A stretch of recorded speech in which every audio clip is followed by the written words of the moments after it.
Welcome to Going In Blind. I'm your host, Zach Tidwell, and my guest this week is Dr. Doug Cardell, who is an economist and economic policy expert. He's worked as an aide to a member of Congress. He's won some awards as an educator, and he's also a professor of mathematics.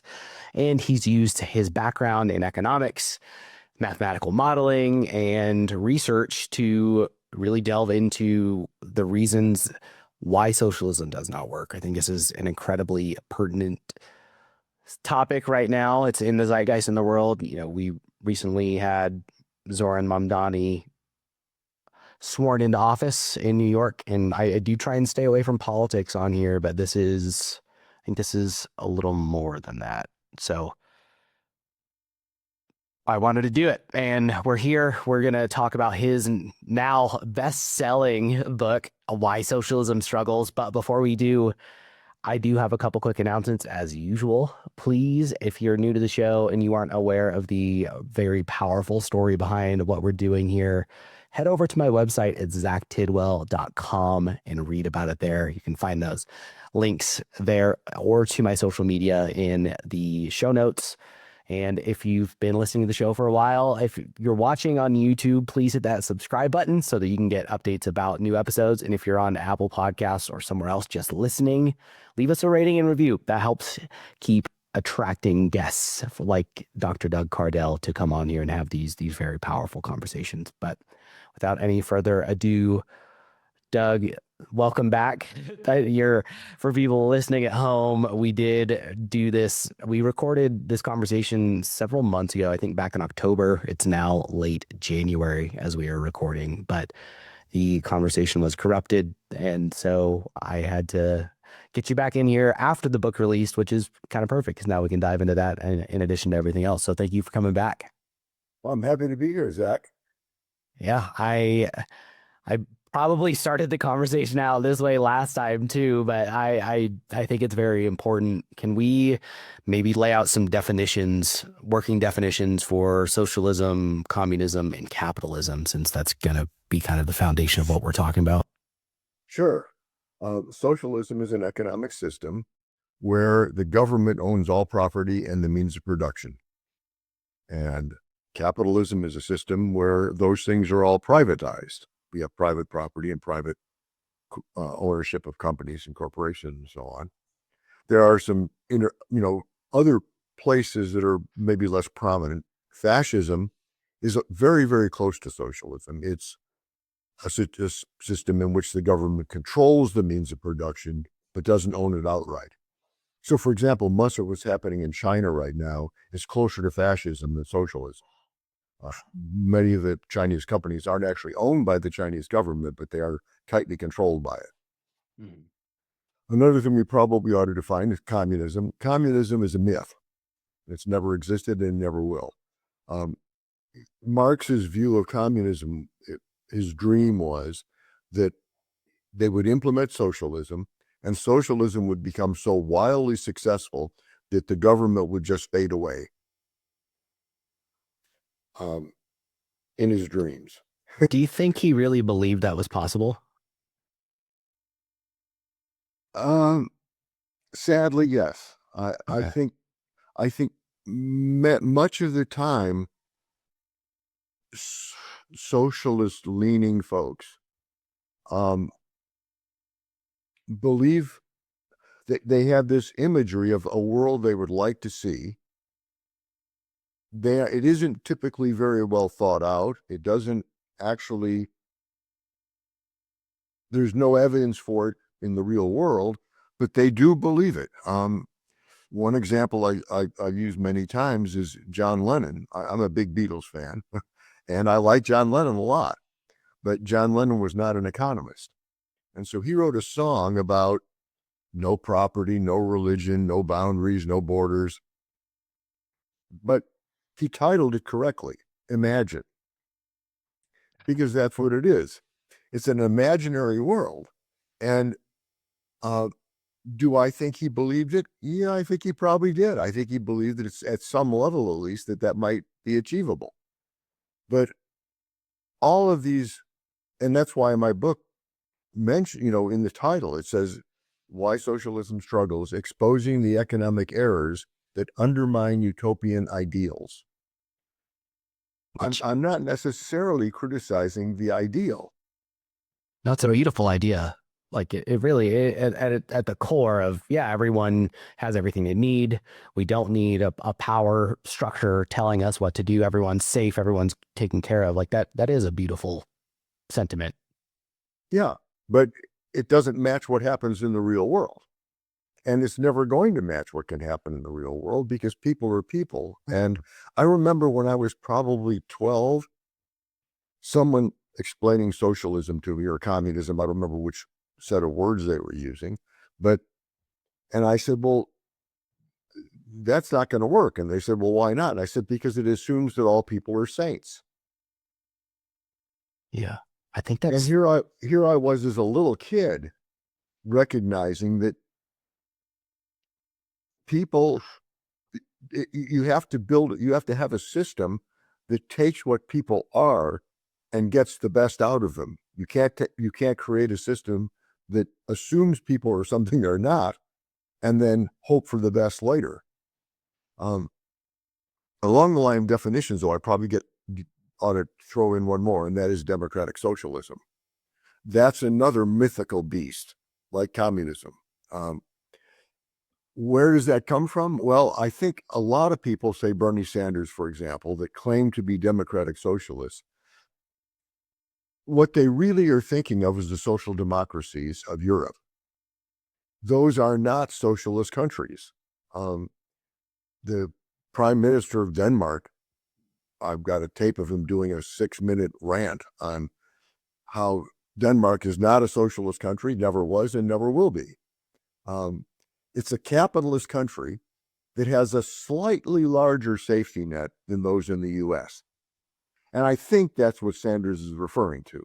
It's hard for me to believe that someone as well-educated as Bernie Sanders is could possibly mean that he would like the United States to be more like North Korea.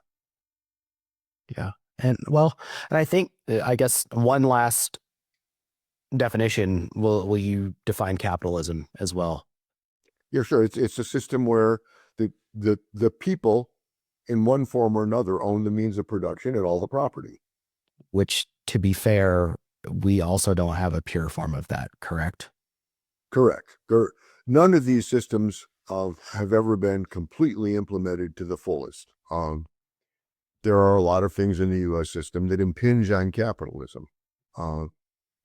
And I think it's really clear and important to differentiate between capitalism as a system and capitalism as implemented by government. Because if we don't divorce government and economics, we can't really understand what's going on. A whole lot of the things that people associate with problems of capitalism are actually problems of government. I was in a discussion a few weeks ago, and someone was telling me that capitalism created slavery. And I said, no, capitalism didn't create slavery. Government created slavery. Now, when I say created, I don't mean they actually went out and made it, but they allowed it. And so when people do things that are bad, capitalist people or any other kind of people, when people do things that are bad, the government's job is to keep them in check. Are there capitalists who, given the chance, would implement some sort of slavery? Of course. There are definitely evil capitalists, just like there are evil lawyers, priests, doctors, social workers. If you pick any profession you want, there's bad people in it. Blind podcast hosts. Yeah. Yes, sure. Yep. And podcast guests. Nobody is immune. And so it's critically important to see that, yes, did people who you might call capitalists implement slavery? Sure. But it was the government's job to stop that. And in point of fact, I have a great something up there uncle who signed the Constitution and was a famous abolitionist, Rufus King. And so were there capitalists, including my great whatever uncle, that were hugely opposed to slavery? Absolutely.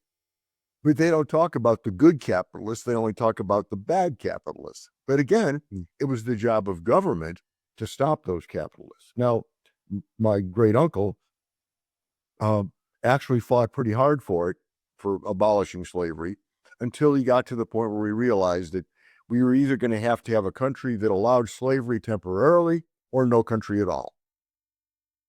And so he finally ended up signing the Constitution. But he did so very reluctantly, and that was true of a whole lot of other people that signed the Constitution. So that's the importance of separating the role of government and the role of economics. In economics, there will always be people that will try and game the system, exploit the system, do anything they can out of greed. But it's the job of government to stop those people. So why is it, and I guess some of this could be, the way history is written, but we are seeing some of this now. There are socialist governments, obviously, some more on the fascist side than on the literal fascist side, not in the like pejorative that has turned into running in the world right now. But it's the how, like with that where there is a figurehead, where you've got your Mao Zedong or your Vladimir Putin or whoever else you want to throw out there. Why, or have you been able in your research to dig at why there is a person who rises to the head of these structures where there is that figurehead that it is tied to? Well, it isn't always the same, but in the cases of the USSR and China early on, they actually started out as revolutions. And so the people that led the revolution took over power and ran the country. And typically that ends up passing down generation to generation. So not necessarily the same family, but their allies. For example, in Venezuela, it was Chavez that was technically elected, but elected in what you might call a revolutionary manner. And then he passed the baton on to Maduro, who now has been removed by the U.S. And we'll have to see how that plays out. Most of the time, if there has been any hint of free elections, places that have flirted with socialism have rapidly retreated from it. I mean, after World War II, Britain became almost entirely socialist. But obviously, they've retreated a long, long ways from there now. They don't own the railroads and all the other industries that they once did. And so, if you give the people a chance, they will almost never choose socialism after they've experienced it. But the problem is, like John Lennon's Imagine, it can be painted in such a beautiful, glorious way that people can be conned into voting for it. And that's a lot of why I wrote the book, is that I want people to understand socialism for what it actually is, and not some imaginary construct that some non-economist has come up with. Yeah, so let's maybe step through some of those idyllic paintings that are handed out about socialism that, again, they sound great, but when enacted, they don't occur, like universal health care or the reallocation of wealth is a popular one. Like, where can you start stepping through some of the key ones that came up throughout your research? Sure. Well, one of the first that you just mentioned is reallocation of wealth. And that's really a fascinating story. So it'll take me a little while to answer it. But if you look at the history of the world, we've had pretty good economic records, hard as it is to believe, for 2,000 years. And if you look at the world from the year 1 to the year 1500, per capita GDP, that is the amount of wealth on average that each person held, didn't change a drop. It stayed exactly the same for 1,500 years. What that means is during that 1,500 years, there was no human progress. Now, why does that matter? Well, because in that world, the way we economists refer to it is the pie was of a fixed size. There was a pie that we all had to share, but the pie wasn't getting any bigger. It was just staying like it was. Now, what does that mean in terms of economics? Well, it means that if you want to get more, you have to take it from somebody else. That's the only way to get rich. So back in those days, the rich really were the bad guys. That's why the legend of Robin Hood. Because back then, the only way those people got rich was by taking from other people, putting other people down. Taking Then over about other land and enslaving the inhabitants. And yes, yeah, exactly right. And the the the other thing is, or the next thing was that from 1500 to say 1700, things started to change a little bit with the first hints of capitalism. James Watt and the steam engine, a good first example. It was hit and miss. The system was not fully implemented by any means, but even in that short 200-year period, per capita GDP increased 40%. So in that 200 years, they had dramatically eclipsed the past 1,500. all That's big. because of the first really step in the Industrial Revolution. Exactly right. Because to have an industrial revolution, you have to have capitalists. And that's what people don't see is that what does it take to make human progress? Well, it takes somebody to come up with an idea, believe in that idea, and go try and find someone who believes in it enough to fund it. Because when you want to develop a steam engine, that's not something you can do without a lot of capital. That's a big deal. It's hard to do. And in the world we live in today, it's impossible. There's no way we could have cell phones built in mom and pop backyards. It's just impossible. So you need huge injections of money to make this happen. And that injection of money is capitalism. Well, can we steel man that argument? So let's say it's, I'm the government. I've decided, hey, we need mass transportation across the country for both people and goods. We pay a bunch of people to come up with the idea to develop a steam engine.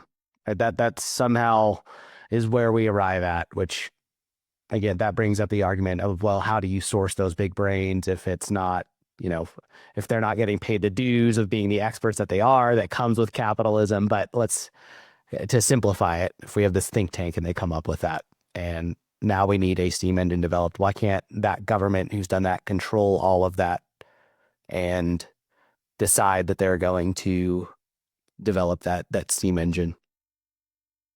Well, I guess the first question would be, how would they approach that? In other words, what would the government have to do? I mean, would they send out flyers to everybody in the country and say, we're looking for somebody who's passionate about developing a steam engine?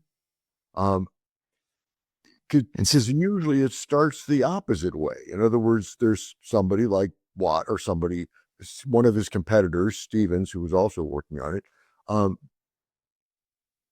has a dream. They think of something and they're willing to go to bat for it, to push it and push it and push it. And I suspect it's sort of the same thing with you starting a podcast. I mean, if somebody put out a flyer from the government saying we're looking for somebody to start a podcast, would they have found you? And my guess is no. It probably started out with a dream inside of you. And Yeah. I know for sure that my book started out as a dream inside of me. If somebody had put out a flyer 10 years ago and said, we're looking for somebody who wants to write a book about socialism, I may not have even heard about it. It's a hit and miss thing that is essentially doomed to fail. It's a lack of incentives. Yeah. And And if we pick that up from 1700 on, then it gets really crazy. Because what happened, of course, was the birth of the U.S. And that was the first country in the world to actually develop as a capitalist nation. And in fact, it was the first country in the world to enshrine patents in its constitution. Why does that matter? Because if you don't have patents, people aren't going to go out there and invest a lot in stuff only to have somebody else take it away from them. And we now apply that to intellectual property and all kinds of other things. So it's patents, trademarks, and so on. And since the early 1800s, when it finally took root firmly in the US, to now, the results have been dramatic. The improvement in per capita GDP is up by a factor of over 18. That is 18 times better off than the world was in 1820. And in the US and mostly the developed world, it's closer to 40 times better off. So capitalism has lifted more people out of poverty than any other system ever imagined. And had there not been capitalism, there's absolutely no evidence to indicate that we would be any better off than we were in 1500. what is the, go ahead. Well, and in North Korea, they aren't much better off than they were in 1500. But they with fake storefronts, they'll make it look like they are, and all the other things. So, it's when you pose that, because that is a big, to someone who is more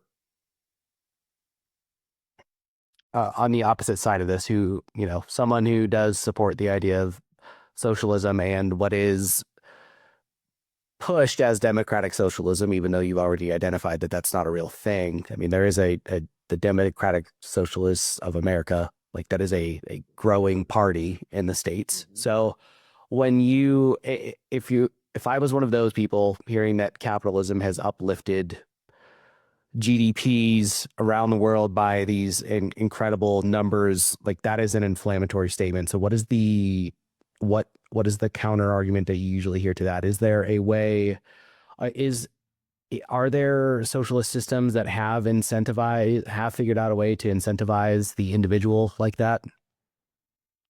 No. Okay. Is the simple answer. There has never been a successful socialist enterprise. Now, there have been experiments with forms of what you might call collectivism that share things in common with socialism. And some of them have worked. The kibbutzim in Israel would be an example. Some of them have worked fairly well on a fairly small scale. The reason that's possible is because if it's a small enough group and everybody knows everybody, then they can incentivize each other. In other words, if the X's are pulling their weight, the rest of the community can jump on them and say, hey, look, you're not pulling your weight. You need to get in gear. But even in some of those small experiments, it's failed. That was the first thing that was tried in the U.S. Both Jamestown and the Mayflower Colony began as collectivist enterprises. And almost everyone in those enterprises ended up dying. They were starving, and they were digging up corpses to eat, eating their shoes. Oh, God. I know. We're talking about pain at a horrific level that we can't even imagine today. And it was because socialism doesn't work. Because it's, first of all, they lack incentive. And there's an awful lot of hate that it inspires. Certainly many of the young men thought it was terrible that they were having to support everybody else in the community, basically. And they hated it that their wives were having to wait on other people. And if you read the early diaries of the governors of those colonies, it's fascinating.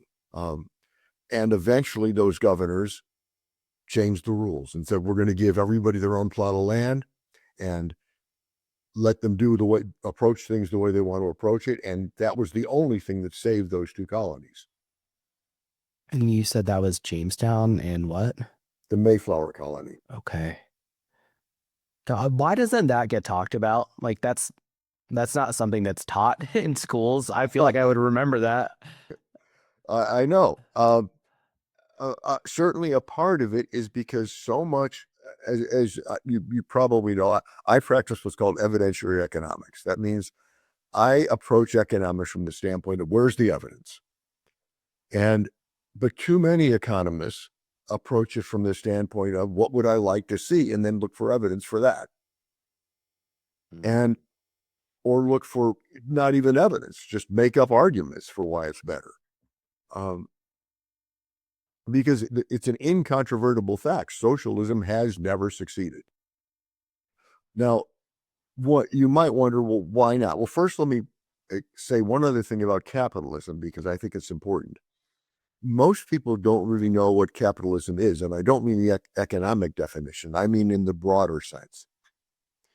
Capitalism is based on the idea that I will invest today for a better future.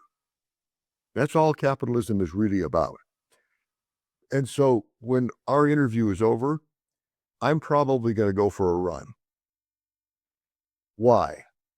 Because I'm willing to invest my time and energy today because I'm convinced that if I do that, I'll have a better future tomorrow. So getting in shape is a capitalist enterprise. Education can be a capitalist enterprise. I invested a lot to get a PhD in economics. Why? Because I thought my life would be better if I did that. I thought I could help the world better if I did that. So it's not just about money. It's about investing in the future. I would suggest that capitalism is the economics of hope. It's saying, I have hope for a better world and I can do something to make that happen today. And that's what the uncapitalists don't understand. And so if you want to spend your time scrolling through social media rather than exercising, you're making a choice. You're choosing to do something today that won't help you in the future, as opposed to something that might. And so most of the people in the U.S. are capitalists, whether they understand it or not. Because if you have a 401k, you're a capitalist. If you have any life insurance, you're a capitalist. If you have a bank account, you're a capitalist. All of those things are investments. And very few people would advocate giving those things up. And I guess another way of looking at it too is it's kind of like the Eastern equivalent of karma. It's you get out of life what you put into life. And the people that advocate socialism or collectivism seem to want a world in which there is no karma, where whether you contribute or not, we all get the same thing. Well, and I think what or is I can wait to interject. Okay. I think what capitalism would lay on top of that is the competition that incentivizes progress.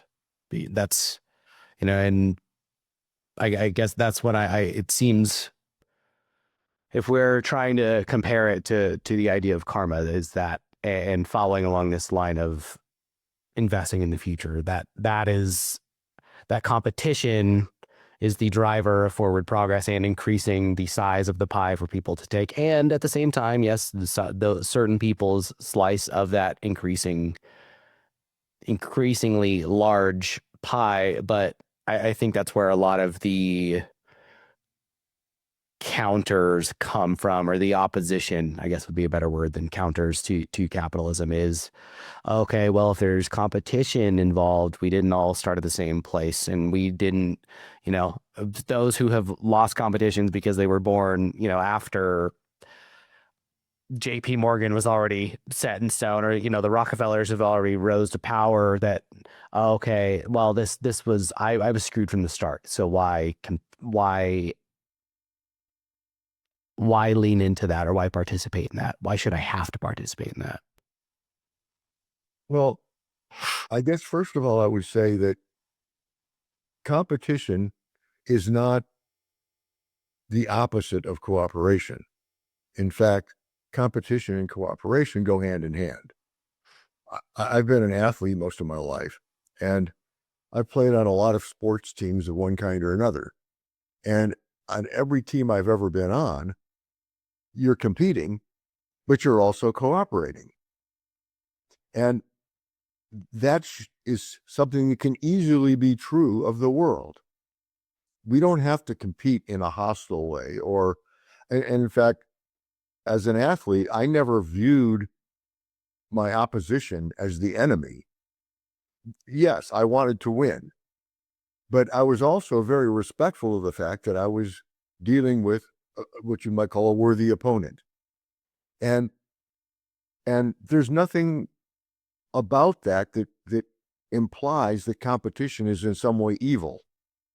It's not.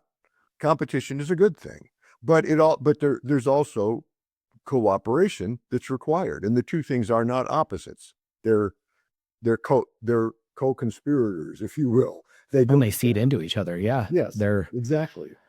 that's, I hate that meritocracy has, I don't think in, I don't think it's a dirty word in most people. I think where meritocracy became a dirty word was in a very loud minority. Just like I think this push towards socialism, it kind of resides at, is in a small, loud, vocal base. As you know, is how we typically get this disillusion that there is a larger proportion, taking following a certain line or following a certain trend than we typically do, especially because of the algorithms that are magnifying some of these messages and playing into people's own interactions with when presented with this data. But with like there was, I think it was GitHub, which is it's a code repository company, and they had during the big DEI and woke movement over the past several years, and their one of their big, I think it was, they had a big, I don't know if it was an office or just like a gathering room or what it was, but it was modeled after like the Oval Office, and on the carpet and the floor it said, "In meritocracy we trust." And internally there was an uproar like within the company, of a certain population that was pissed that "In meritocracy we trust" was on this carpet. Like this was, people were taking a stand, these very qualified people with certain skill sets in, software engineering or whatever it was, were taking a stand because meritocracies, the audacity that you would have to think that someone's not only invested effort, but their outcomes as compared to other people's is a fair way to measure people. And I, Yeah. I've also been an athlete my entire life, so I'm like thankful to hear you say that, because that was, I that DEI movement and the kind of attempting to erase meritocracy blew my mind. And I actually had another professor on here recently, Dr. Adenuke Adederan, and she's a law professor, and she wrote a book called Disclosure Land. And I really, and I told her this, so this isn't me saying like anything behind her back, but I, I, I was nervous about having her on because I knew we were going to disagree about a lot of what we talked about. And again, I'm not trying to have this be like an adversarial thing, but I'm also trying to not have the show just be an echo chamber, right? Like, I think it's important to talk with people from the other sides, but like we got into discussing this specifically in the realm, yes, of the workplace, but also in higher education. There were these lawsuits against Harvard they were, I think it was Asian students specifically, were performing so well above all of their peers in their age groups that they were disproportionately like getting admitted to Harvard. So Harvard started discriminating against them. And there were these lawsuits, and she argued that, oh, well, this is supposed to be a, when you're in college for those 4 years, that's supposed to be a formative experience where we have different cultures coming together and different mindsets coming together. And I told her during that episode that that was something I would have to think on, because I don't agree with it in the workplace or in business or anything like that. But I could at least, when she said that, I felt like I needed to think on it. And now that I have thought on it, I still think that's kind of crazy because you're then depriving other people of opportunities that they should have earned. But Yeah, again, for sure. keeping in mind the idea of national security, where we're not just letting the CCP flood our education system and take advantage of, if it's stuff like that, that's a different ballgame, or Russia, whatever adversarial countries. But in your world, having come from that, and really something that stands out to me just in general is that you are going against the grain of someone who comes from the higher education background, like Yeah, in for sure. speaking out about this. So I guess on one hand, given what I just those thoughts, that sentiment of hers, where like, oh, this is higher education is a place where meritocracy doesn't necessarily belong, and that those weren't her exact words, but that was her sentiment. Again, that we is what I described of this is we're supposed to have these different cultural backgrounds and these different getting exposed to different ideas, so we don't want too many of one kind of person here. And then with you coming from that background, what are your thoughts on that?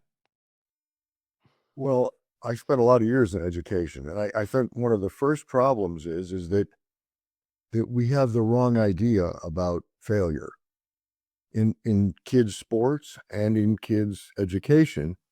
We try and protect kids. In fact, we try and pass them along no matter what they do. We try and give them trophies no matter what they do.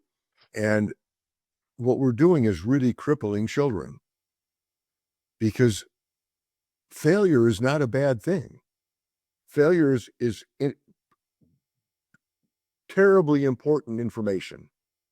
If I'm a kid in the school and I'm getting F's in arts and A's in math, that gives me a really important message. Maybe you shouldn't plan your career in art. You might be better off doing something that is more math based. And the same thing is true in sports. If you do well in football and not so well in baseball, that's telling you something. And so there's nothing wrong with kids failing.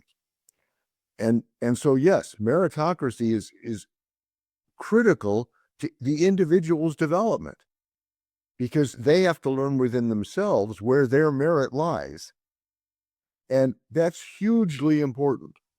And in fact, this is to digress maybe a little bit, but it's to me, it's one of the key aspects of life. And that is we teach people that they should work for a living. And that's a really bad idea. You can spend all day digging holes and filling them up again, and you have done a tremendous amount of work, but you've created no value. So nobody's going to pay you to do that. What we do for a living is create value. That's what's important. Now, how do we do that? Well, what I would recommend to your listeners and everybody in the world who will listen is take your lessons of success and failure and find out what you're really good at and find out what you really love. Take those two together and say, how can I take what I'm good at and what I love and create value for the rest of humanity? That's my ideal world, is where we all take our skills and our bliss, put them together and create value for others. That dramatically changes your life. It changes your life the minute you adopt that philosophy. And as proof of that, I would suggest this. When I woke up this morning, I didn't think, oh darn, I've got to go to work today. I've got to get on Zach's podcast and talk and talk. Oh, it's not good. No, I got up excited. I was anxious for it all day long. I was excited to be here. And I'm guessing you were too. I was going over my notes while I was working out, like in between sets. I was like, "Fuck, this is a heavy conversation to have." Yeah, I was, but like in a good way, just nervous about it. But yeah, But yeah, exactly. And why are we here? Well, we're here because we want to create value for your listeners. I mean, you may make a few bucks on your podcast. I might sell a few books, but that's not why I'm here. And I don't think that's why you're here. I want to create value for the people that are listening to us right now. And I'm pretty sure that's what you want. And that's a whole new way to look at the world that is wonderful. And so when people complain about the rich, they're still back in 1500 thinking that the rich are the rich because they're taking away. But let's look at what's really going on. I'm on a PC right now. I'm not sure what you're on. And we're on the internet. We literally couldn't be doing this right now if it weren't for Bill Gates. Whether you like his politics or his personality, none of that matters. The point is, he made all of our lives better. Every person in the world is better off thanks to Bill Gates. So what does that mean? That means he made the pie bigger. He created value that made the whole world better off. Now, he got rich doing it. So what?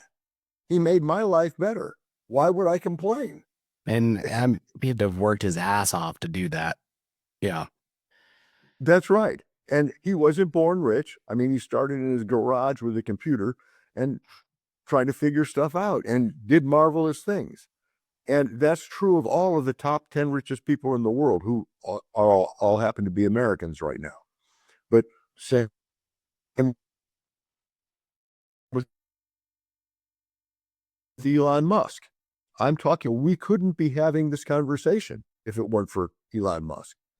Look what he's done for electric vehicles, electric Privatized battery space. systems, and so on. Yeah. He's putting satellites up. I mean, he's made the world better for all of us.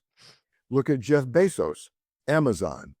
I've actually calculated that out, and Amazon has made every American $2,000 to $3,000 a year richer. So, Both in savings and I'm assuming through Amazon Web Services and how it's brought costs down for back end infrastructure. Yeah. It's huge. And so why would somebody who has been given a gift of $2,000 to $3,000 every year begrudge the person who gave him that gift because he got a lot of money out of the deal? It's insane thinking. It's literally insane thinking. It's killing the goose that lays the golden eggs.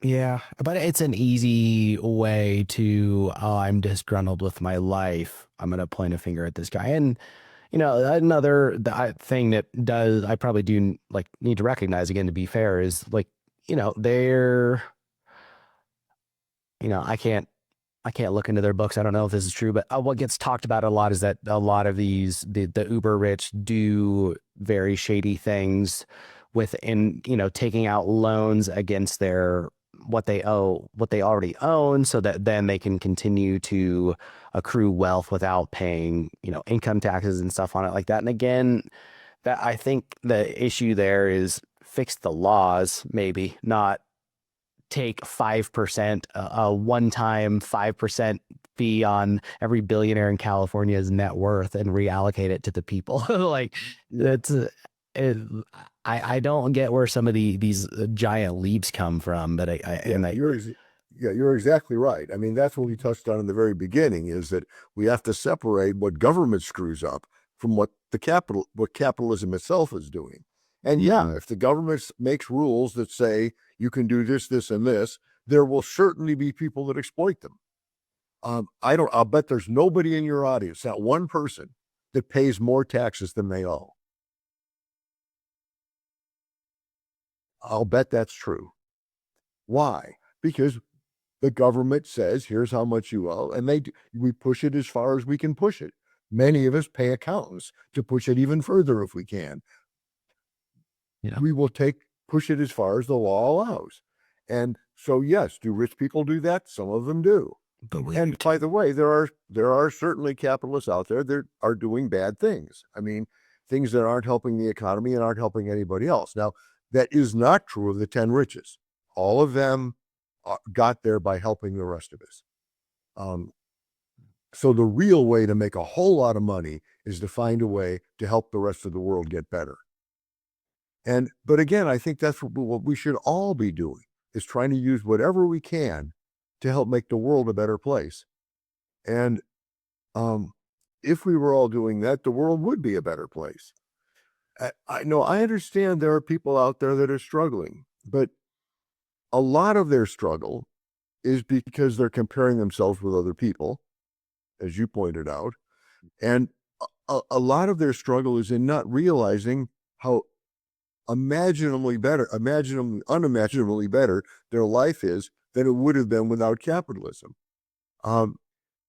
The last number I saw was 97% of us have a cell phone. That means we have in our pockets a computer a million times better, literally, than the one that put men on the moon. Yep.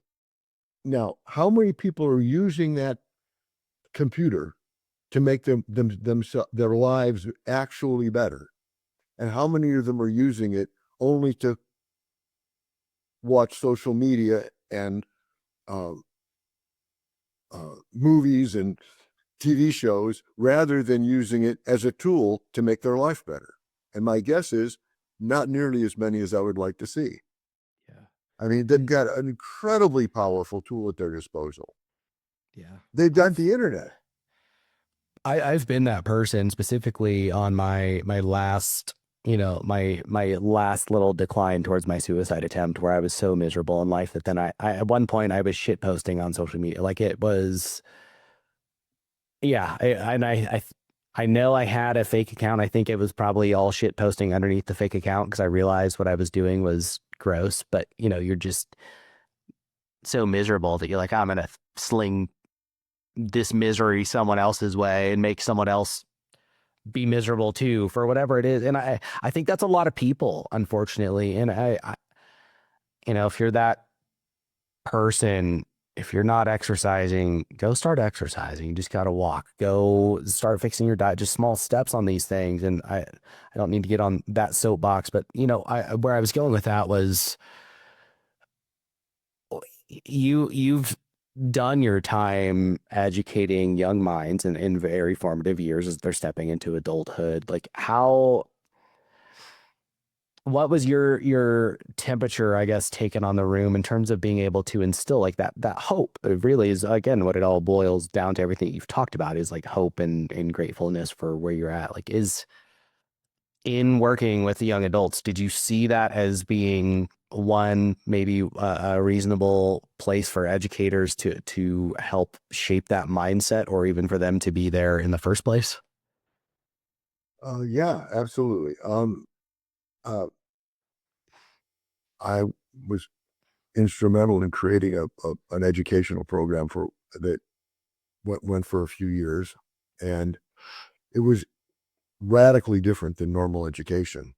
Um, it was so radically different that, for example, um, in getting my book out there um, over the past week or so, um, I had tremendous help from former students in that program.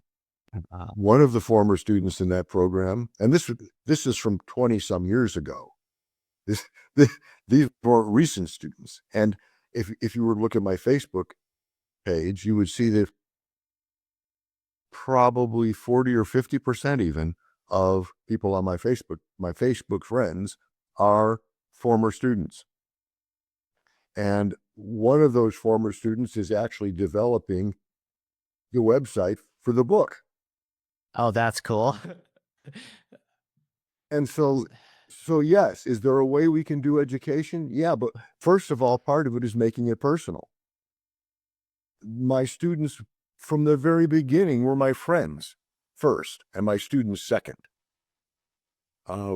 And I've done. I mean, I'm not saying this like I'm bragging, but it's the only way I can tell people how to make things better. I mean, one of the things, and I I got criticized by it for a minute from administrators a few times, but I did it anyway. And that was whenever a student walked in the door, I shook their hand, and whenever they left the room, I shook their hand. You got That to me is criticized important. for that? Yeah, you weren't supposed to be touching students, Uh, but I did it anyway because I think that's important. People need human contact, and if a student wants to sue me for that, knock yourself out. Um, I'm not, I'm going to take the risk because that helps people. That helps them a lot. It's a way of saying when they come into the classroom or when they leave the classroom, I care about you. And too many times and I did the same thing when I taught college. I mean, this is not something that was reserved for high school or whatever.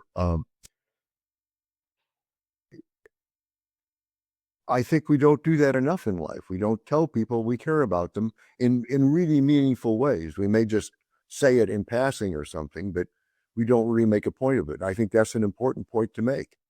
And I think too many teachers are going through the motions, and too many of them are there to forward their ideology. And I just read an article this morning that said the NEA was spending a very large chunk of their money on their political objectives instead of making kids' lives better. What is the NEA? The National Education Association. Okay. Well, and this is I'd love to dig into this. I'm not really prepared to dig into some of this, but I saw the headlines like everyone else and I try not to get sucked into traditional news, but specifically for this reason, because the headlines can be misleading. But especially during the woke day, you saw a lot of this stuff being talked about where educators they are activists, and even I think that's been a trend, and that I've heard talked about with some of these cutbacks coming with companies, and where there was almost during the economic boom, especially like in the .com bubble, and then everything that kind of came after with all these tech startups starting in different apps as the mobile apps came along and all that stuff is, and again, I wish I was better prepared to go down this path, but this person who was discussing, and if I remember right, they were a well-to-do founder who had been very successful in the tech space, but that the idea was that these students were coming out of these education systems, which again, Yuri Bezmenov talked about this in the 1980s. He was for people listening, he was a KGB member during the Soviet Union who basically was disguised as and was disguised as like a reporter essentially. And when he defected in the 1980s, and he started giving all these talks on the different steps that the USSR specifically was taking to ideologically subvert America. And there was planting of ideas, there was eroding kind of. I have the steps pulled up here. I can pull them up on my computer. Let me see.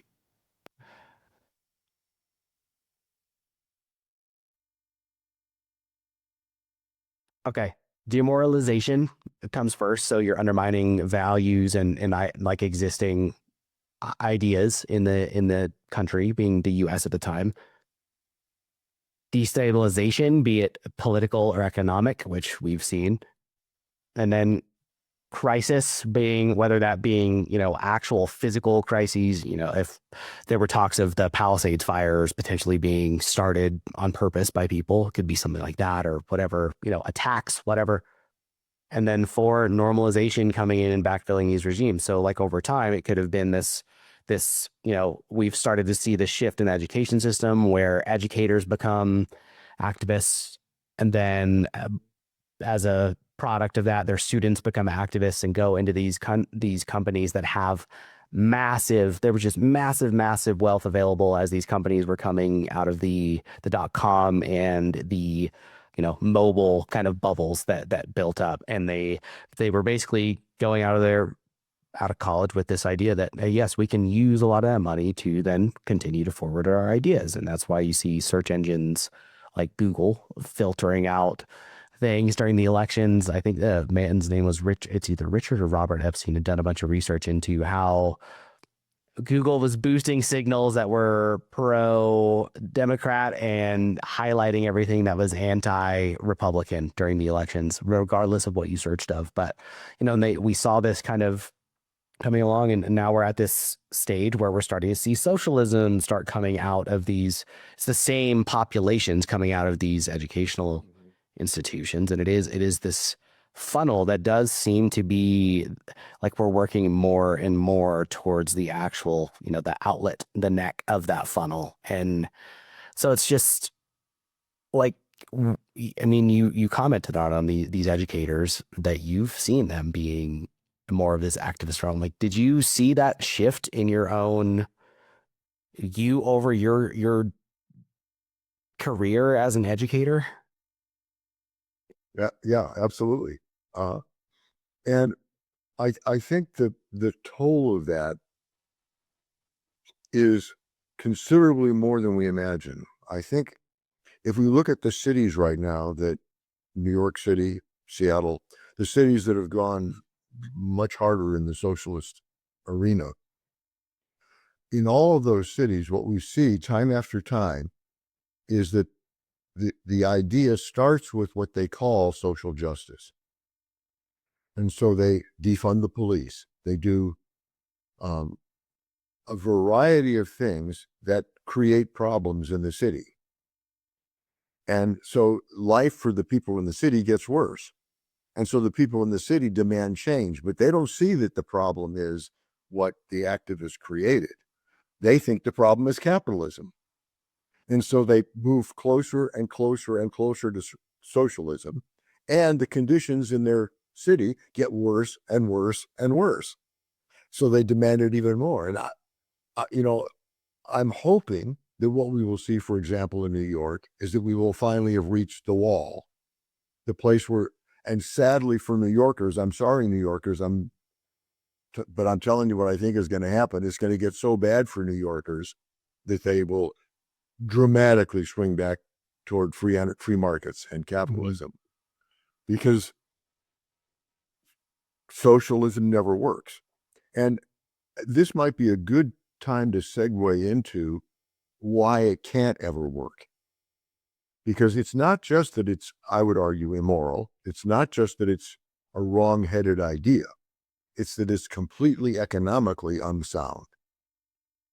There's no way to arrange that system so it will work. And here's why. The economy is a chaotic system. And a chaotic system means that there are thousands, millions, trillions, billions, whatever, of actors in the system that contribute individually to what happens within the system. The first time chaotic systems were discovered was by a guy named Lorenz, and he first published about it in 72, I think it was. And he was doing weather models. And he found out that a tiny change in his weather model on the input could make a gigantic change in the output. And I'm sure you've heard his famous quote, "Can a butterfly flapping its wings in Brazil precipitate a tornado in Texas?" And the answer is yes. That's the way chaotic systems are, because they all have tipping points. And when they are at those tipping points, the tiniest nudge can turn them one way or the other. I could make a similar statement about economics. I could say, can somebody buying a pair of shoes in Canada trigger a depression in Peru? And the answer is yes. That's definitely possible. And I saw an article not too long ago where somebody said, well, socialism could work now because computers could figure all that out. And that's not true. Because, Yeah. yeah, and here's why it's not true. It's real clear if you look at it. Let's think about all the people that are listening to us right now, and to you and I. I have plans for the future. I have things I'm considering buying a year from now, 5 years from now, a week from now. I'll bet you do too. I'll bet everybody that's listening to us has those plans. Now, for a computer to figure out how to do pricing and ordering and stuff like that, they would have to know all those plans. That's Well, impossible. and because every node in that system is also reactive to the other Exactly. nodes. Exactly right. And so because of the interaction, as you say, the reactiveness between those nodes, just like air molecules and water molecules in the weather, uh, there's no way to predict what's going to happen next. And if you can't predict, you can't plan. You know, the famous quote of Burns, I think it was, the best laid plans of mice and men after Glay. We've planned stuff, but it gets screwed up because planning is basically impossible. Now, that doesn't mean we shouldn't plan. We should try and make plans for the future. But the thing that's beautiful about capitalism and free markets is if all of us are making our own plans and doing what's in our self-interest, it all gets conglomerated together and sort of works. I think, though, that's also part of why people get nervous about capitalism. There's no doubt it's messy. You can't tell from one day to the next what's going to be happening. That's why you can make money on the stock markets. Exactly. So because it's messy, we have to allow for that and go, well, but yeah, it always ends up working in the long run, and seeing that that's true, because it does. Look at where your favorite measure of the economy is today compared to where it was 10 years ago, 20 years ago. They're all up dramatically. And everything is better. And again, like we talked about, people, are concerned about the people that are struggling. And I'm concerned about that too. But I think part of that is what we talked about, focusing on creating value for others. I think part of it is, as you mentioned, exercising, but not just physically, in every realm. How can we make ourselves grow? And I read an article that said, well, people that exercise are in danger of becoming right-wing jerks, was the way she put it. Because her idea was that if I was in really great shape, I couldn't empathize with somebody who wasn't. And that's utter nonsense. It doesn't make any sense at all. That's I've specifically, I lift weights by myself, but like Brazilian jiu-jitsu is not something that I can do by myself. I've met people who are, I'm in pretty damn good shape. I've had people come in and that I'm partnered with in classes, and it's their early classes. They're new to jiu-jitsu and they're, morbidly obese, and you're helping that person. Just the recognizing, first of all, the courage that it takes to walk into a place like that when you can't even make it through a class without any sparring and not being out of breath, or not even being able to like move your body in a way that lets you do basic positions like that. It's so much respect for that person that's willing to do that, and not only do that, but make the decision to better themselves and put themselves out there to do it. And I know you see that too, because you've done the work and you know what it takes to be there. Yeah. And like you, I lift weights every day, and I help other people learn how to do it better. And I do that really often. I mean, people come to me and say, how do you get in the kind of shape you're in? And I said, well, here's some things you could try. And I try and coach them. So yeah, the idea that because you're good at something means that you can't empathize with someone who isn't good at it is just dumb. But I think that is a lot of the problem, is that people think that way. They think that, like the axiom, the rich get rich and the poor get poorer. Well, first of all, that isn't even true. When the rich get rich in the modern world, they're dragging the poor along with them. The poor aren't getting rich as fast, but they're getting richer. And we can talk more about that in a second. But if I paraphrase that and say people who run every day get better at running than people who don't, would anybody be surprised? I mean, it's duh. Well, of course. And the same thing is going to be true of money. I mean, I spend not a huge amount of time, but some time every day planning my finances. I invest time in making my monetary situation work out. And so, of course, I'm going to be better at it than somebody that's never thought about it. Yeah.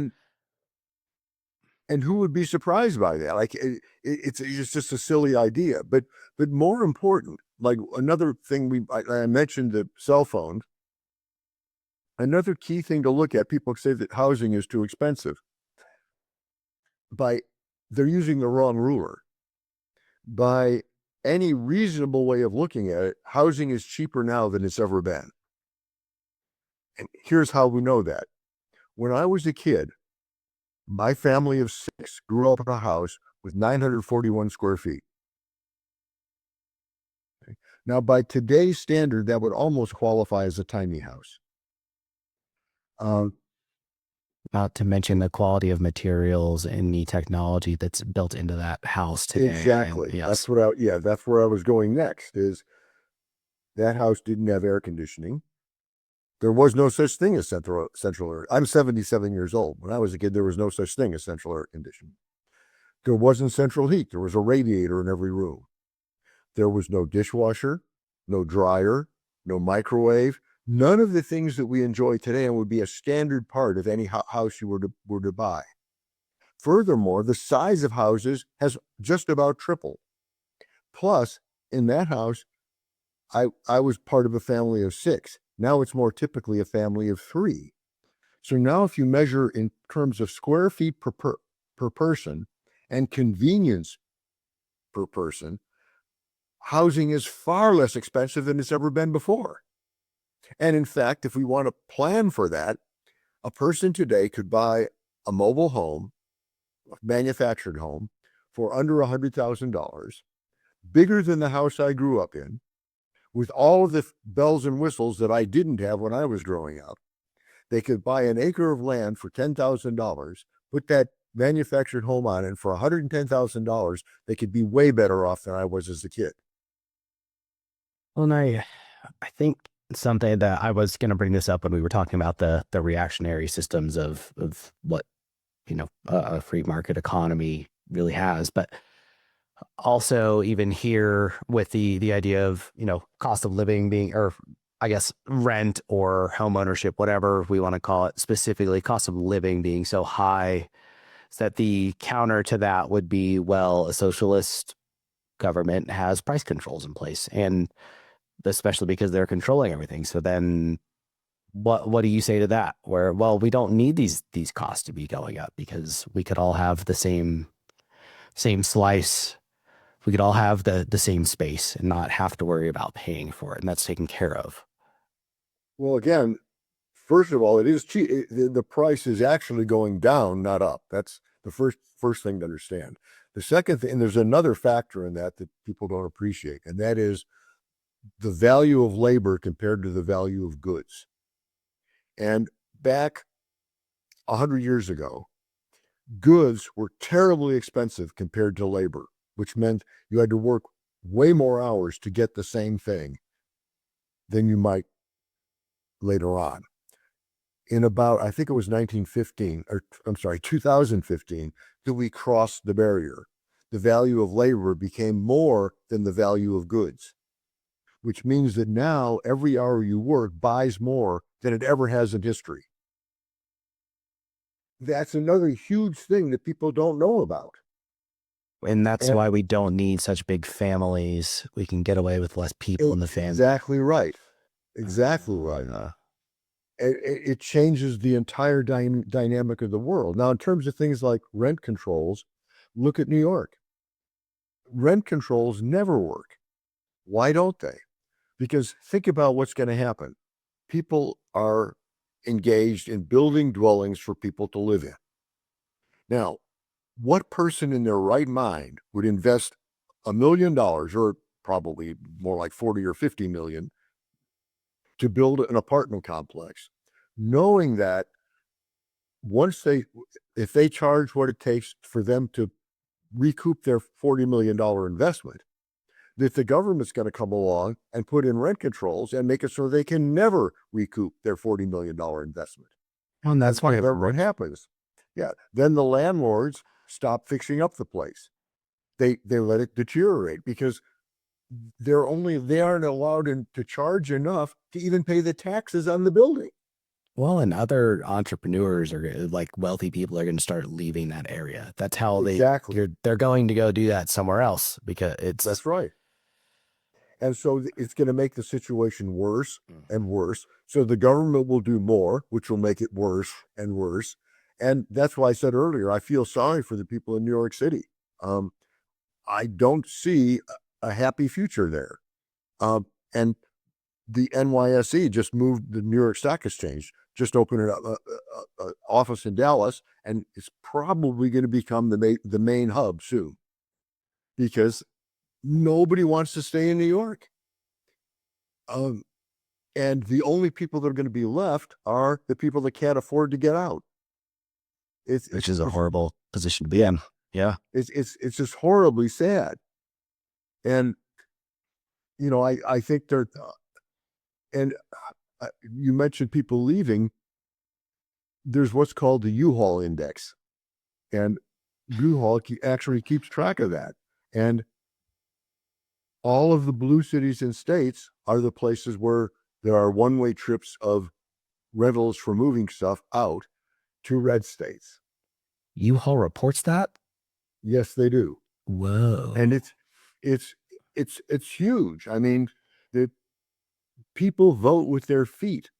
I mean, all the people that are complaining about how life is in the U.S., look at the difference in immigration. I read a Gallup survey not long ago that said 1 billion people in the world would move to the U.S. if they were allowed. That would quadruple the population of the U.S. overnight, if allowed. Do we see people clamoring to move to North Korea, to Cuba, to Venezuela? By the way, almost a third of Venezuela's population left after Chavez and Maduro took over. Yeah, they're the biggest population of, I don't know if it would be considered refugees, but at least, people seeking, I guess that would be a refugee. They're seeking refuge in other places. Is the population of, they're bigger than Ukrainians, and I mean, different, that's not even a war. That is all by their own circumstances and under the rule of that government. So that's right. And so if we look at where people want to go, that's a pretty good indicator of where the best places are. And right now, the world says the U.S. is the best place to be. The world would rather be here. Now, there are a handful of famous movie stars that and celebrities that have advertised their move to some other country, but you certainly don't see that happening in any widespread way. It's funny. I live in the Denver suburbs, and this is a pretty blue area. A lot of people who live here that I say a lot. It's not that with those flagrant wording. It's not uncommon to hear or come across the sentiment of, oh, this is America's a shithole. This is everyone in the world. It's interesting that is not what people who have lived there or lived here their entire lives. A lot of people don't think that or don't see that, which is, well, it's just an interesting. I'm going to say it completely bluntly and not politically correctly, but anybody who is in the United States that thinks it's a bad place is stupid. Because why would they stay in a place they don't like? If there's someplace in the world that's better, they should be there. That's what any intelligent person would do. Yeah. Well, it is not cheap to live in this area. So when I hear people saying that is always my thought. I'm like, well, then why are you still here? It's just, I don't know. I think some of it's, probably people flippantly like looking for something to complain about, or just maybe reiterating the cheers that are shared in their circles, maybe. But it's been an interesting thing that I've noticed over the past couple of years. And, in your research on this, and I get it may be tougher to look into, but in terms of there not being so many metrics for you to actually be able to measure like you have with everything else, did you cover the handing over of control to socialist governments that happens, that slippage? We're seeing the advent of digital IDs in the UK, which is really kind of creepy. And the way that is, other countries where they already don't have free speech, like again, in the UK, where all of these things are kind of coming to a head and starting to constrict greater and greater ways on the population's freedoms. Well, I don't have actual metrics for that, But Okay. but I can tell you what I can give you solid metrics for why socialism can't work. Please do. One of my research projects was to do a 30-year study of the Federal Reserve's predictions for the personal consumption expenditures. That's their idea of where consumers are going to put their money next. And kind of like we already talked about, that sort of requires mind reading. But every year the Fed makes predictions about that. And what I did was look at a 30-year history. I looked at what the Fed predicted and looked what actually happened a year later. They were right 46% of the time. They literally could have done better flipping a coin. With the random guesses, yeah. Now, it's important to note that I'm not saying that the people at the Fed are incompetent. I couldn't do any better. It's an impossible task because, as we discussed earlier, it would require, in order for me to plan the economy, I would have to be able to read the mind of every person in the world and somehow manage to collate all that data. What was that called? That measure that they do every year, the prediction that they do every year? The real personal consumption expenditures. Okay. It's what people are planning to spend their money on in the future, Mm. and what they do end up spending it on. And so when you're making a prediction, you're saying, here's what I think will happen. And then a year later, we're saying, here's what they actually did. Here's what they spent their money on. Over 30 years, they were right 46% of the time. Yeah.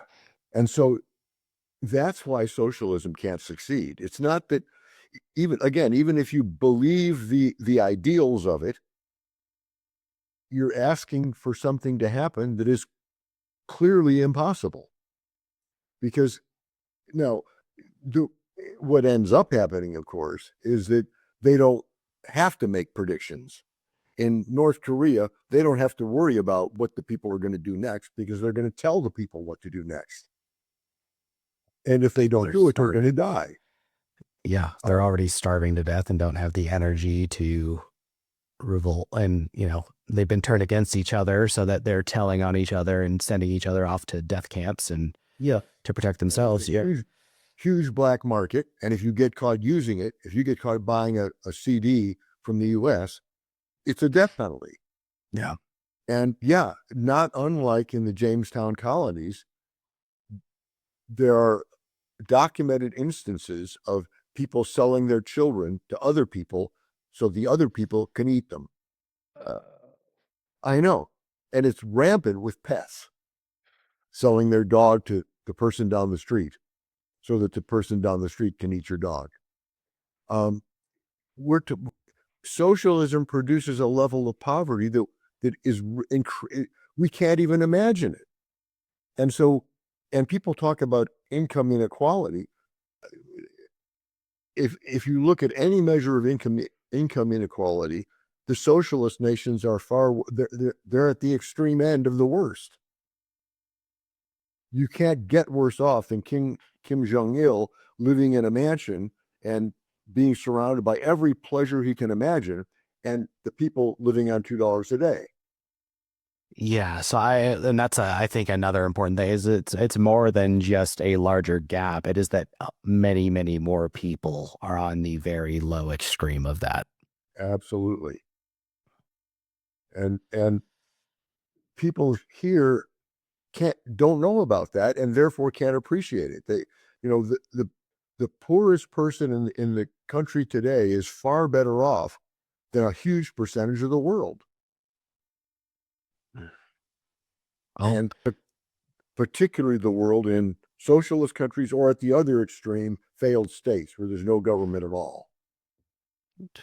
do you think that's coming with I guess I had a gentleman on here recently who runs, it's called Project Dynamo. Basically, they exfil Americans and now child sex trafficking victims from places around the world. And he was really predicting that because of us intervening in Venezuela, and again, whether people disagree with it or not, it did happen, and they were giving a lot of their oil to Cuba, or a sizable portion of their oil to Cuba, China, and Russia, and he was predicting that they're out of that.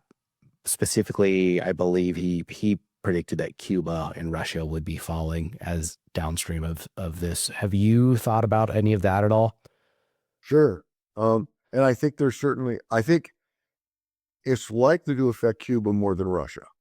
Um, Russia has enough reserves that they can at least keep the lights on in their own country, and to the extent that they can evade the U.S. sanctions, they can make some profit off their um, oil reserves. Mhm.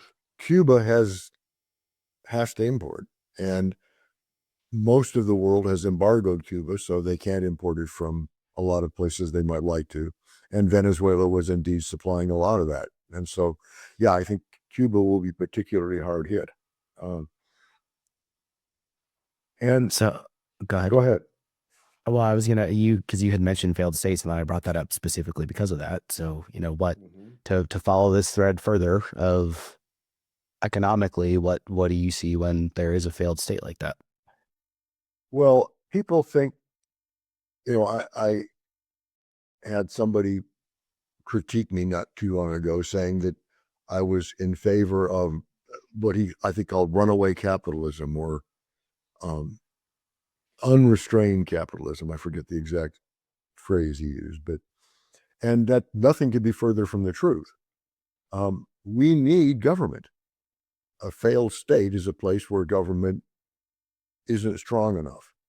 And what happens there? Well, in places like Libya or Somalia, um, theoretically, you can own private property, but the government has no means by which to protect that private property. So you either got to hire your own army or something to keep your property safe. And so the government should be the guardrail for capitalism. It should In be civilization, yeah, and really. for civilization as a whole. It's the government's job to keep the bad actors in every realm from messing things up for the rest of us. And that's that's essential to having civilization, to having a working place. And also in terms of inequality, the U.S., according to the Gini index, which is the way we measure uh, income inequality, the U.S. is right in the middle. It isn't like we're fanatically um, in one direction or the other. We're right in the middle, and and that's probably where we should be. Uh, and and again, the extent to which income inequality exists in the U.S. is not a bad thing. I'm glad that Elon Musk has a lot more money than I do. We should be celebrating that, He's gonna not keep whining doing about it. crazy things with it and driving the ball forward. But again, unfortunately, some of these names like get tied to politics, and I get it. Like the dude's he just like anyone else, it's his prerogative to do what he thinks is right. Again, whether you agree or disagree with his role in things, like it's I think again that stuff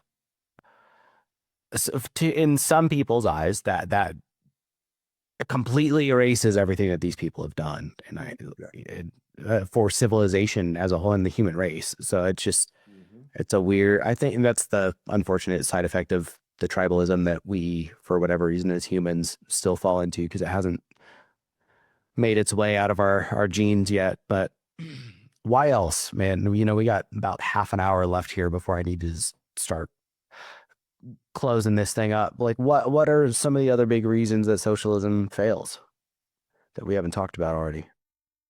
Well, I think that aside from the economic reason, and the economic reason is pretty much what I've covered, but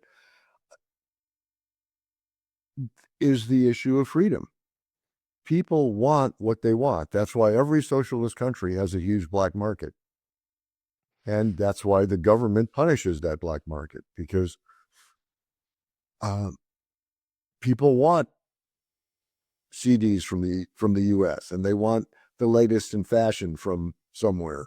And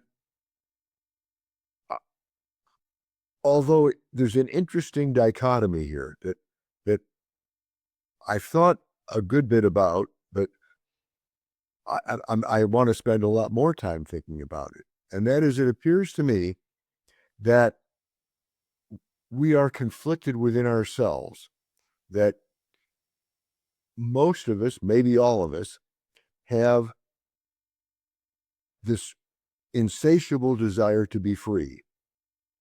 But at the same time, we have another side of us that wants to control others. And so it sets up a situation even within ourselves that is contradictory. Do you think that is because, like, really, and this, I mean, this is in, I was going to say any life, that's not true. Like, I don't think I don't think bacteria is playing this role, but at least in animals, in the animal kingdom, we see that, really I talk about this a lot in the realm of suicide prevention and trying to paint the picture of how you're no longer in a sane state of mind by the time that you think suicide is the solution. That all of our behaviors really in in life forms in general kind of boil down to self-preservation and furthering your own genetic line. So it's procreation and self-preservation really are like our two fundamental actions that everything boils down to. And with that, like with humans, a lot of that becomes outside of self-preservation. That does become it's a status thing, and that is animals, the buck with the bigger rack getting the dough. That is the peacock strutting his stuff. That is like we have that. And you know so a mechanism of that, or a way that functions for us, is having control over other people. Like, you see where I'm going with that? Again, obviously I I'm not do. well thought out on this either, but do you suppose that that's part of that? I do. And and I and I think in many respects, I think you're right. I think it is endemic to all life. Life, to exist, has to honor self-interest. Anything that does not pursue its own self-interest will die. It's just that simple. Mhm. And but on the other hand, it's even in life, it's easy for self-interest to become greed. Um, we mentioned I had part of a program I had in high school, the one I mentioned earlier, was to allow students to study things that they were interested in. And I remember one of the students came to me and said, "I want to study allelopathy." And I said, "What? Never heard of it." And so I said, "Well, fine, I'll help you with it, but it's going to have to be an education for me too." Okay. And what I found out was that, that turned out well. But what what I learned was that plants will kill other plants around them by various means, so that they can have more. And Hmm. that process is called allelopathy, where they either mostly by chemical means, they exude chemicals that will kill plants around them. And so, like I have eucalyptus trees in my yard, and it's pretty obvious they kill stuff around them. Uh, That is crazy. I've known of how trees will share nutrients through mycelium to help other trees and stuff like that. But that is, I've never LL yeah, allelopathy. Okay. Um, but yeah, and and and people don't understand that that all of this stuff is natural. It isn't like humans came up with this stuff. And so our bodies are a good example of what we call spontaneous order. That is, they're ordered spontaneously. We like to think our brains are in charge, but they're not. Um, first of all, more than half the cells in our bodies aren't even human. So the bacteria, the viruses, the fungi that inhabit us are clearly outside the control of our brain. But in all of us, our cells are not under our command. There's a cell in your kidney right now that is just doing its little cell thing. It doesn't know you exist. It's just reproducing, growing, pursuing its self-interest. And you happen to be the environment in which it does that. And so in the process of all these cells pursuing their self-interest, you benefit. Now, occasionally that gets out of control. We call that cancer, among other things. And what happens then is when our brain has to step into the situation and say, okay, I got this what do I have to do now? I've got to go get chemo or surgery, or I've got to solve this problem. But most of the time, it just goes on all by itself. Most of the time, spontaneous order works just fine until cancer cells get greedy and start taking more and more resources for themselves at the expense of the rest of the body. We see it all the time in nature. Squirrels don't run around going, gotta plant trees, gotta plant trees. They're going around going, gotta get food, gotta get food. And so they gather nuts, which ends up helping the environment in which they reside.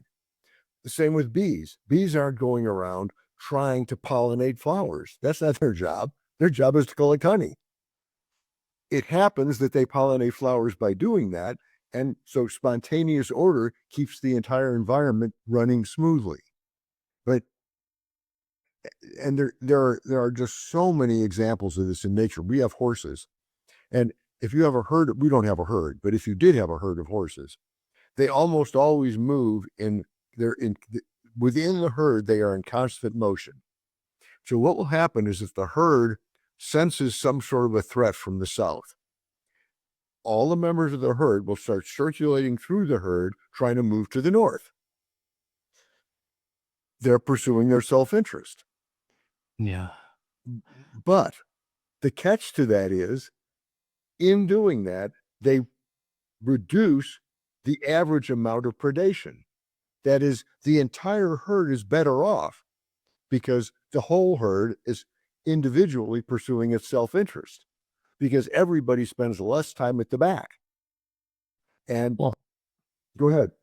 and what like all of this ties into, especially the cancer specifically, I think in the context of the control that we were talking about and the freedoms that we were talking about, is that when you have a socialist hierarchy installed somewhere, then there is someone at the top. This is where our conversation kind of started, or at least took an early step into, was there are figureheads of these. It's the leaders of these revolutions that instill these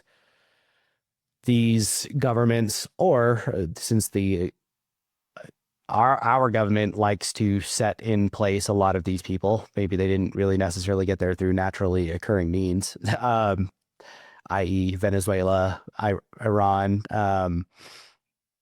But then, as these people are falling, the general population is falling further and further down towards that extreme end of the wealth gap. The people at the top are rising, and they are over pursuing their self-interest through the mechanisms that this structure has afforded them. And you were already talking about with the black markets, people are trying to pursue the things that they do want and that they should have a right to pursue, but that same power structure is crushing them for doing that, because that subverts their own this power that they've instilled. That is that person breaking that system of seeking of greatly disproportionately being able to pursue their own self-interests. Mm-hmm. Yeah, and I think too much of the time we equate self-interest with greed. And they're very, very different things. I mean, self-interest is necessary for survival. And so if I'm doing what I need to do, and I'm not doing it for the purpose of harming someone else, that's self-interest. So for example, when I go run later today, that's pursuing my self-interest.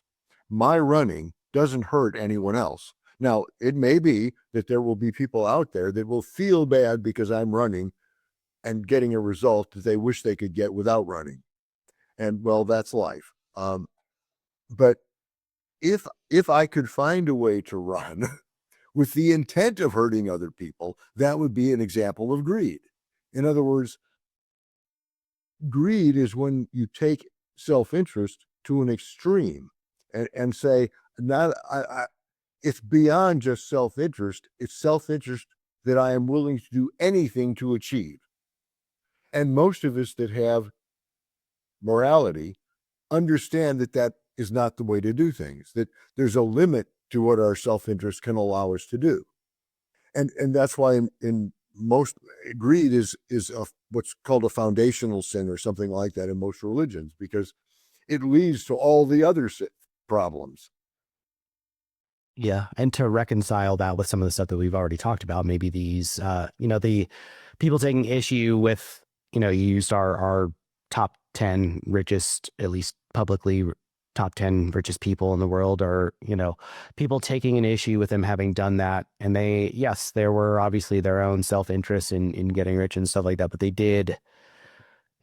The difference here between that and the greed that you were talking, this greed, is that they are not doing it at the throwing out because they are within the confines of a government that is regulating and still could be improved in the way that it regulates things. Obviously, there's always room for improvement, but because it is regulating that capitalism, that they are doing it in a way where it is not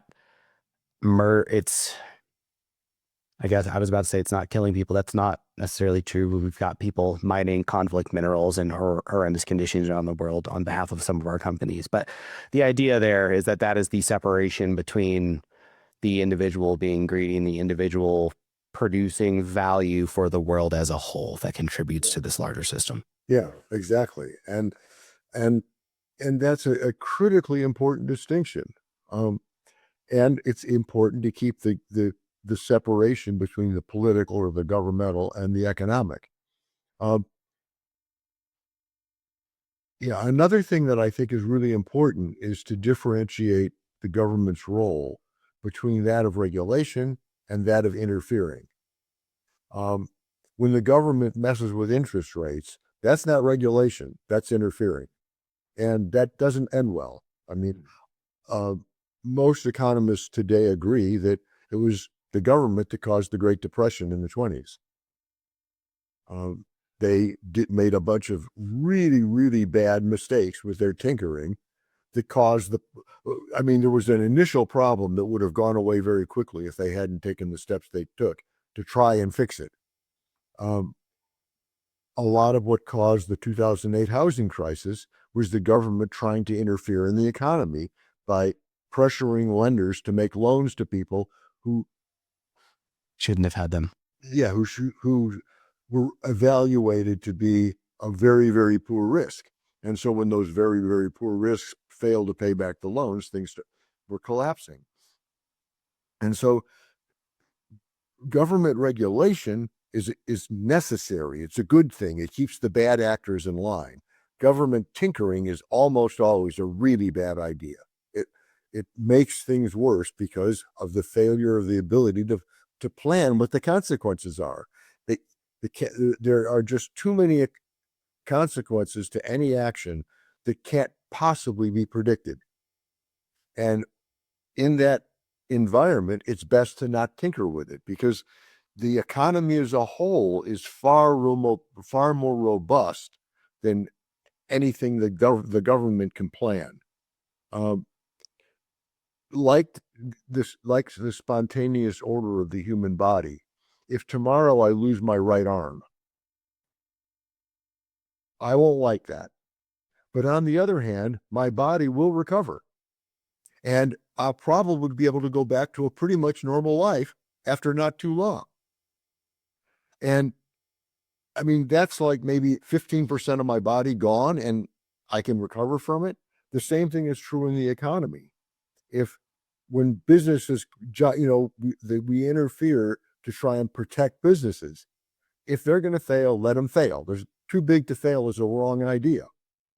If it fails, it fails. and the economy will recover, just like our body would. So, um, spontaneous order is incredibly good at withstanding gigantic shocks and still recovering.